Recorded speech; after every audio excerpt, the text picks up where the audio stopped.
David Taylor is founder and managing partner of The Brand Gym, a network of brand growth coaches who are experts in helping companies create visionary and effective brand growth action plans. David has written 4 highly regarded books around the topic of brand growth and brand extension, and is a highly sought-after consultant to top companies such as T-Mobile, Unilever, SAB Miller, and Mars. An MBA from INSEAD, he built and headed up the Paris office of Europe's leading marketing consultancy company, Added Value. He is a regular contributor to top publications such as The Guardian, Marketing, Brand Strategy, and Market Leader magazines. The Chartered Institute of Marketing declared him to be one of the top 50 marketing thinkers in the world today.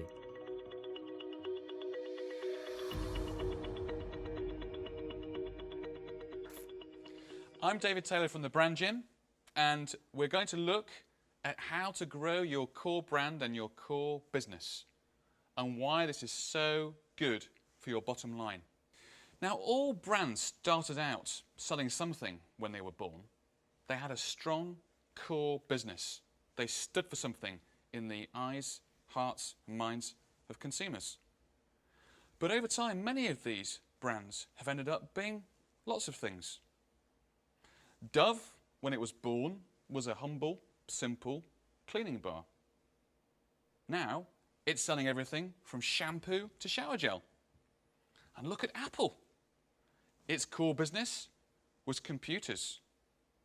But now, it's also a fantastic phone, it's an MP3 player, and it's the USA's most admired retailer. And when it works, boy, can this type of brand extension away from the core and into new markets be good for your bottom line, as Apple's share price results show. This sort of almost orgasmic, fantastic growth is what so many companies are after. And that's why so many people are looking at stretching away from the core, or what made them famous, into new markets. However, this road to growth, the road to brand extension, is risky. And in fact, your chances of success would be better by taking a coin, flipping it, and betting your entire brand extension budget on heads or tails. Because the chances of success of brand extension are less than 1 in 2. Some reports put it as low as 30%. Many of these brand extensions, in fact most of these brand extensions, are doomed to end up in the overcrowded brand extension graveyard. They're likely to join the likes of Cosmopolitan yogurts, Virgin vodka, and Levi's suits. But why is the failure rate so high? Why do so many brand extensions like this end up in the brand extension graveyard? Well, we forget what made us famous. We forget our source of authority and why consumers bought into us in the first place. That fantastic original core product. We fail to add enough value for the consumer compared to the alternatives they already have in these markets. And we underestimate the competition we're picking a fight with. And that fight we're picking is not just for the short term, it's for the long term. Why would you as a consumer ditch your Danone yogurt and buy a Cosmopolitan one instead? Why would you switch from Stolly to Virgin vodka? The reality is, not many consumers do. And that is why so many of these brand extensions end up in the brand extension graveyard. But even worse than the brand extensions in the brand extension graveyard are the dwarves. The dwarves are cute, but very small, new products which live on. They distract attention away from the core business. So the beautiful Snow White, that beautiful core product, is left neglected, unloved, unsupported. And what's the reality for this sort of core business that is left unloved and unsupported? Well, it's not the nice, steady line we have in our optimistic 5-year plans where we're going to maintain the core business while we launch into all sorts of exciting new markets. Rather, what we risk is a slow, steady, but sure decline of the core business. It could be 2-3% a year, but that 2-3% a year will soon add up to a significant decline on our core business, making it weaker and more fragmented. Well, there is another road to growth. It's a road less travelled. This road is growing the core. Here's a real example from work I did with a leading dairy company in Malaysia. Now, this team were enthusiastic about growing their sexy new low-fat yoghurt. They were going head-to-head with formidable competition in the shape of Danone. And they were very excited about the idea of growing by 50% this new extension to generate $1 million of extra growth. But then a brave and smart brand manager pointed out an interesting alternative. If they could get only 1% growth from their core milk business, this would deliver the same $1 million of growth. Grow your extension by 50% or grow the core by 1%. And why is that 1% of growth on the core so interesting? Because growing the core like that makes a strong brand even stronger. It avoids fragmentation. It builds the business in a much more profitable and sustainable way. And this is actually the untold secret behind the spectacular growth of the Dove brand. Everyone talks about the campaign for real beauty. They talk about the new products they've launched. But perhaps the most impressive thing they've done is the way they've been able to grow their share of their core US bar business. From 20% in 2000 to 30% in 2005. A 50% increase in that core business. That business that's been around for 30 or 40 years. And this core bar business is actually the profit engine for the Dove brand because it's more profitable than the new products they've launched. It's the bit of the business that's actually driving the growth of the Dove brand. And talking to Simon Clift, the Chief Marketing Officer of Unilever, he talks about how they love the bar. Rather than stealing money away from it to launch new products, they actually support it with advertising. They work on improving the product to make it even better. And they use data-based marketing to have a dialogue with the hundreds of thousands of bar fans who are loyal to that part of the Dove business. So why aren't more brands taking this road to growth? Why are so many of them focused on extending their brand away from their core market into completely new markets?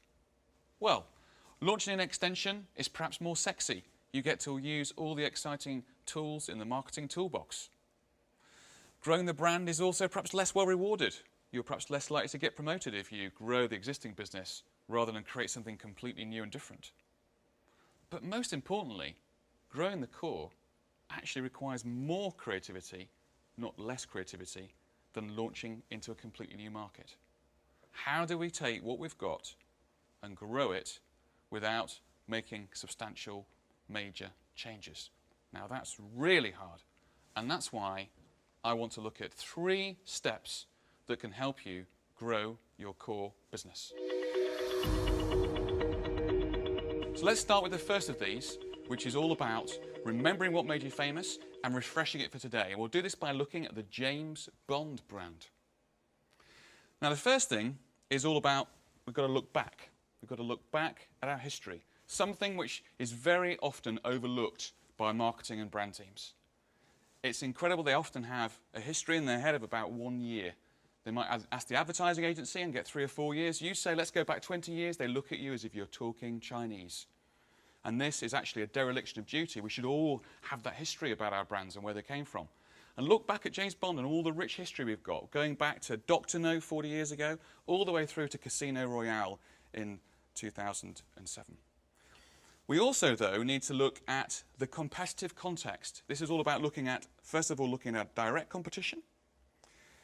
And look at that. We're under attack with the Bond brand. We've got the Bourne supremacy, the Bourne franchise.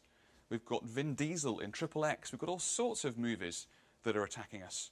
But also it means looking down at our, what we might call a brand peer group. Now, brand peer group are brands who are in competition with us, but not necessarily from direct competition. They're all the brands that we look at that are outside of our direct category. And think about that. Think about, for example, 24, the TV series. It's not a movie, but it's attacking James Bond as well, changing the way we think about the Bond franchise. And at the same time, we even have people taking the piss out of James Bond. The Austin Powers series, right? Suddenly, James Bond's become a parody. It's become something to make fun of. And also, we've also got to look forward. We've got to look forward at what's happening and what's changing in the market, but also changing in society. And think about that. Think about the world is getting a much more scary place. It's getting more dangerous. And if we do these things, if we look back, we look forward, we look at direct competition and we look at indirect competition, then we're in a really good place to start thinking about how we pull off what is a very, very delicate balancing act. On the one side, we've got to have consistency. But on the other hand, we've seen there's also a need to change and update the brand to bring it into line with today's trends. And it's this balancing act which is a very tough act to pull off. And when we do this balancing act, we've got to look at three key things. First of all, what are we going to keep? The fundamental brand idea. James Bond beats the baddie to save the world. That brand idea has been maintained across all the time that James Bond's been around. And then when you look at your brand, think about all the executional stuff that you've got in your brand that helps people identify it in an increasingly overcrowded world. So for James Bond, we have the music. The minute you hear that music, it makes you think of the James Bond brand, and that's been maintained over the years. Think about the catchphrases. Bond, James Bond, Martini, shaken not stirred. We've got the gadgets, we've got the girls, we've got the cars. So these are all the executional equities which is important to maintain and keep those to identify your brand. But there's also stuff that we've got to update. In the case of James Bond, think about the world we live in. It's getting a lot more dangerous. So suddenly, we don't have the gentlemanly, rather urbane Dr. No who invites you in for a cup of tea before he cuts your private parts off. We now have much harder terrorists. They're much more evil. They're much more scary people. Think about girls and ladies. The girls are now on top. They're in charge. They're calling the shots. Very different from the James Bond that we used to know. And also, there's a question about what you need to add into your core business to keep it relevant for today. And in the case of James Bond, we might be adding, for example, reference to current affairs. It's about drug dealing, it's about terrorism. So these are new elements to add into the core brand. Step 2 is getting the right balance between two things. On the first, we have product, or sausage as I call it, and the second thing is the emotional side of the brand, or sizzle. Sure, emotional sizzle is important. When we say sizzle, we mean all the stuff to do with brand personality, its tone of voice, its style of presentation. Often the things that are communicated through advertising. And this is an important part of growing. But too many brands are relying on this side of their brand. They're relying on the emotional part of branding to help them grow. What we also need to grow our core business is a really good sausage. And by sausage, we mean the core product. We're talking about the product's features, its benefits, and its attributes. The idea of sausage and sizzle, you can experience that for yourself when you're eating a sausage. I mean, sure, the way the product tastes is important, the fundamental experience of eating it. But a fantastic eating experience is all about the stuff that goes around it. It's about the sound of the sausage sizzling in the pan. It's about the smells that come off it. It's about the way it looks. So it's that total experience that makes eating a sausage exciting. And it's that total experience of product and emotional appeal that makes powerful brands so strong. In recent years, the problem is the marketeers have got completely obsessed with the sizzle side of their brand, delivered through brand communication, and have actually forgotten that ultimately the proof of the sausage is in the way it tastes. It's in the product itself.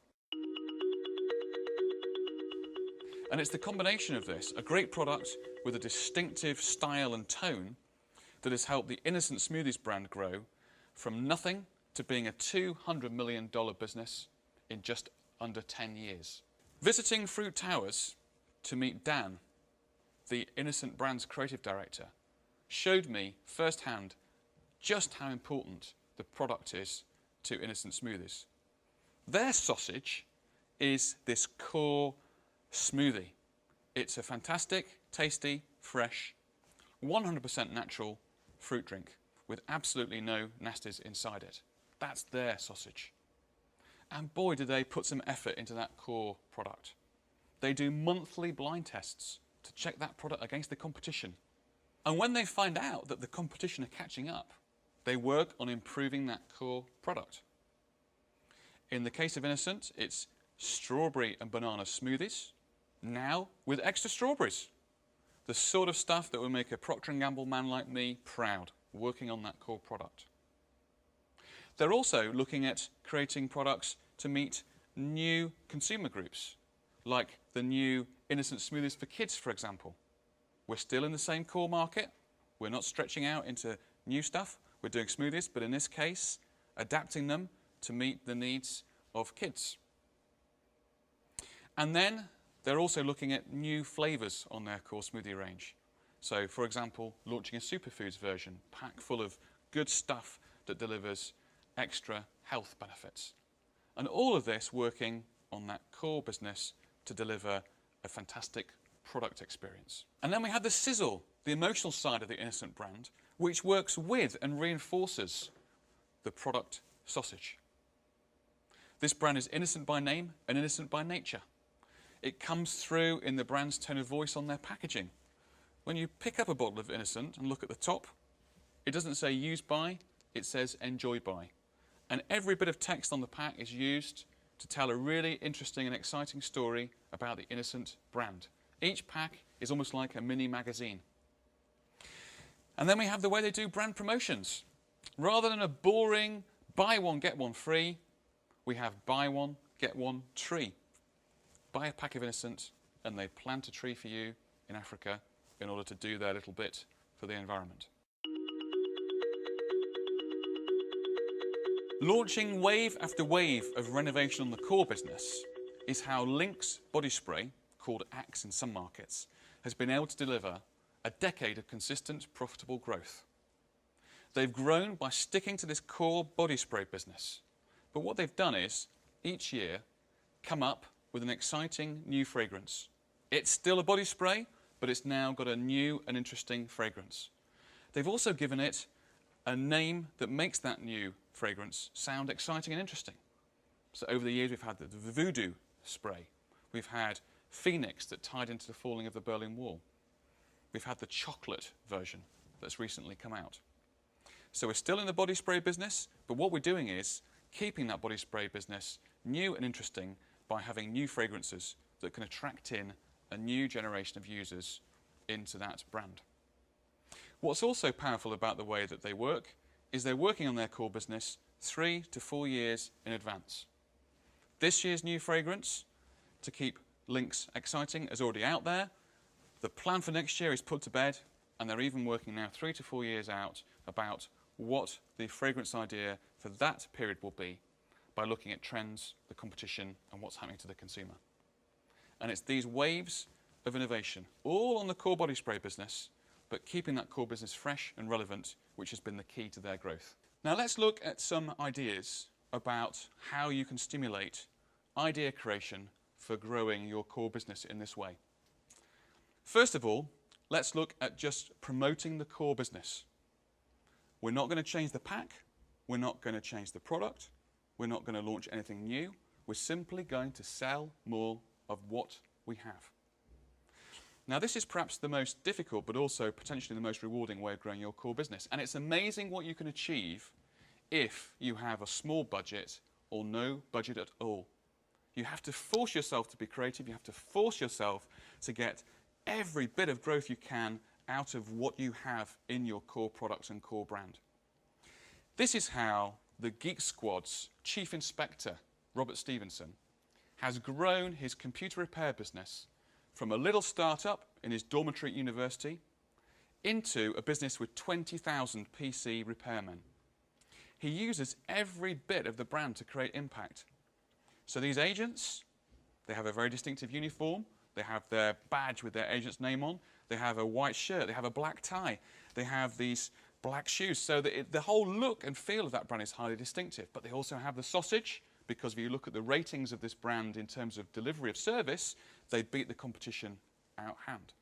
So he's making every bit of his marketing mix on his core product build awareness and build impact. And I love the quote from Robert Stevenson. His quote is, "Advertising is a tax for having an unremarkable product. In other words, if you make your core product remarkable, if you make it exciting, make it impactful like he's done, then the need for advertising is reduced, and indeed that's how he's grown his business with very little or no advertising. And one Geek Squad story to finish on, which is just shows how far you can go in terms of growing your core by promoting what you already have, is the story of the Geek Squad shoes. With 20,000 agents, someone came to Robert Stevenson and told him, we can now have Geek Squad branded shoes. We can put the logo of the Geek Squad on the side of the shoes.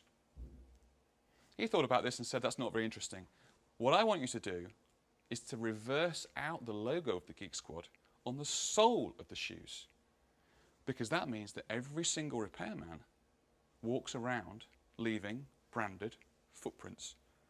Think about it, 20,000 repairmen, that's 40,000 free GRPs every step they take. Times it by a week, you get to 280,000 GRPs. Times it by a year, you've got millions of free GRPs for free because they've applied creativity onto their core product and promoted it in a way which builds the business and builds sales.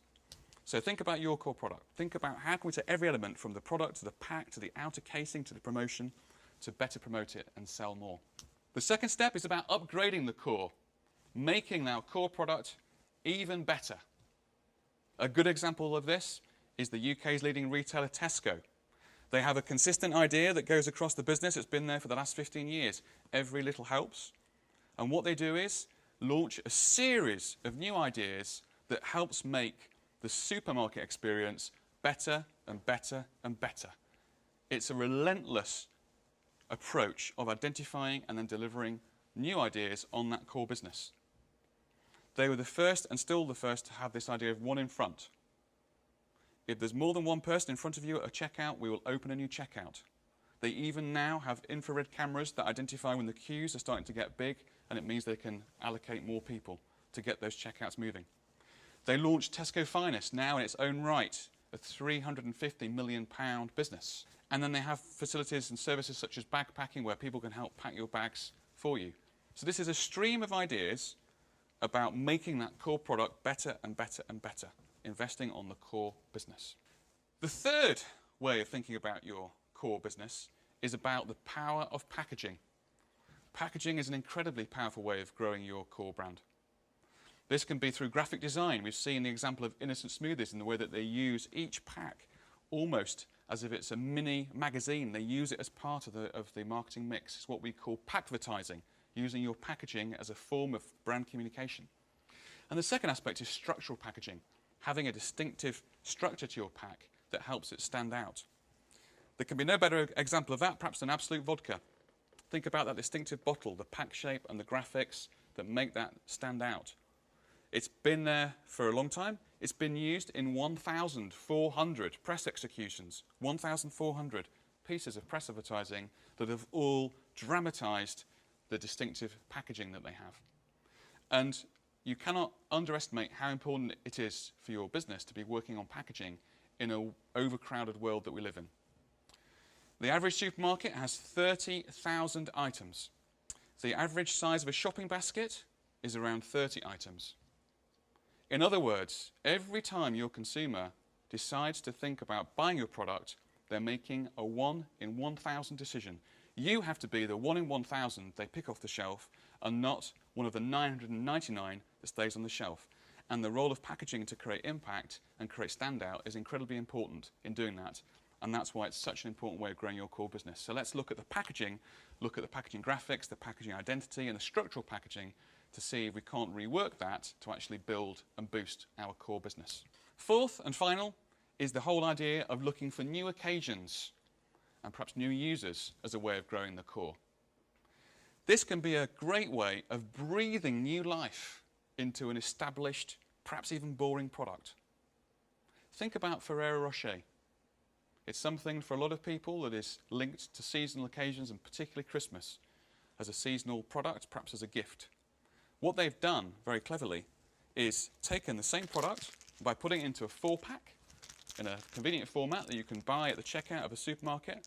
They've transformed that into a nice everyday treat and been able to actually generate incremental growth It's still the core product. We're not talking about launching a brand extension, but it's the core product delivered in a new, interesting format that's generated new usage occasions and therefore generated incremental growth. So let's try and bring this together and try and summarize what we've seen about the ways to grow your core business. Number one, we have to kill the dwarfs. The dwarfs have to go. We need to look at those small, distracting brand extensions that we've launched, perhaps where we've stretched into markets where we don't belong, where we lack added value, where the competition is strong. These extensions that are stealing away valuable resources from our core business. We need to reduce them. We perhaps even need to do a bit of dwarf killing. We then need to think about a branding like Bond. This was the whole idea about looking back at what made you famous, looking forward at new trends, looking at the competition, both direct and indirect. And by doing that, having a go at finding this balancing act behind what we need to change on the one hand, but also what we need to keep consistent. The third thing is getting the right balance between, on the one hand, the functional side of our brand, what we can call the sausage. It's about delivering improved product performance, like we saw in the Innocent brand, but also having emotional appeal and emotional sizzle, as we call it, and getting the sausage and the sizzle working together. And then finally, and most importantly, it's about having wave after wave of renovation on your core business. It's about looking at how you can promote the brand more effectively, like the Geek Squad. It's about how you can upgrade your core to make it even better, as we saw with Tesco. It's about harnessing the power of packaging, like the Absolute brand. And then it's about identifying new opportunities to create new occasions and new distribution for your brand, breathing life into what might be an established old product, as we saw with Ferrero Rocher. And if we follow these steps, we have a great chance to grow our core business, to protect and enhance our brand equity, and also, and most importantly, to boost the bottom line. Thank you.